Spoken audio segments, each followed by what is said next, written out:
Kakabsat, samahan nyo kaming tikman ang 4 na klase ng sisig na swak sa budget at talaga namang mabubusog ka sa sarap. Dahil dito mo lang matitikman ang tunay na lasa ng sisig. Ay sauce, nagimasan. At ayun nakakabsat, samahan nyo kami ni Popoy na mag-food trip dito sa may Elios Food Park para suportahan yung negosyo ng ating kaibigan. Dahil siya lang ang bukod tanging may 4 na klase ng sisig kakabsat. Sa mga oras nga ito kakabsat, busy yung ating kaibigan kasi dumadami na yung tao. Ito pala yung sineserve nila kakabsat, meron silang rice meal para sa taong nag-iisa sa buhay. Family size para sa magjowang laging nag-aaway. Ito pala kakabsat, yung pork sisig nila at chicken sisig sa halagang 98 pesos. Meron na siyang kasamang 2 kanin, soup, and drinks kakabsat. Para naman sa beef sisig at bangus sisig sa halagang 118, ganoon din siya kakabsat.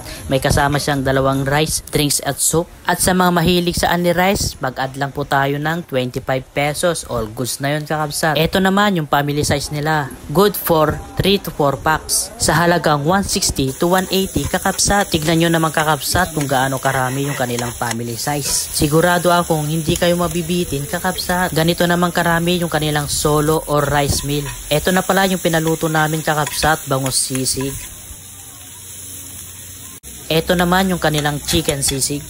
Ito naman yung kanilang pork sisig. At ang panghuli kakabsat, ang beef sisig. At ang kakabsat, kinuha na ni Popoy kasi gutom na siya dyan. At kinuha ko na rin tong 2 kasi nga gutom na rin ako dyan kakabsat.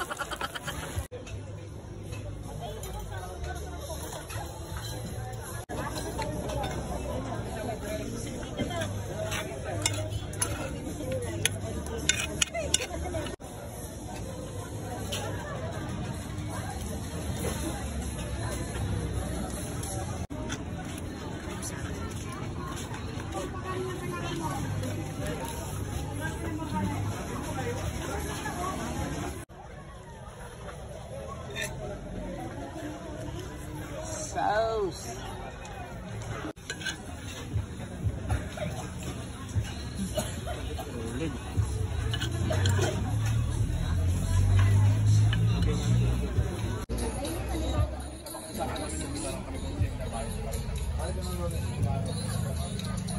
At ayun kakabsat, talaga namang walang natira sa aming kinain kasi nga sobrang sarap kakabsat po. Sulit na sulit dito kakabsat at sinasabi ko sa inyo, napakasarap yung kanilang sisig. Agawid taman nga nabsugon Popoy.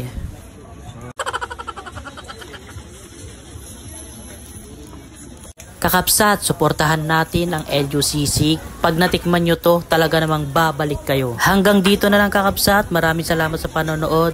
Peace and love.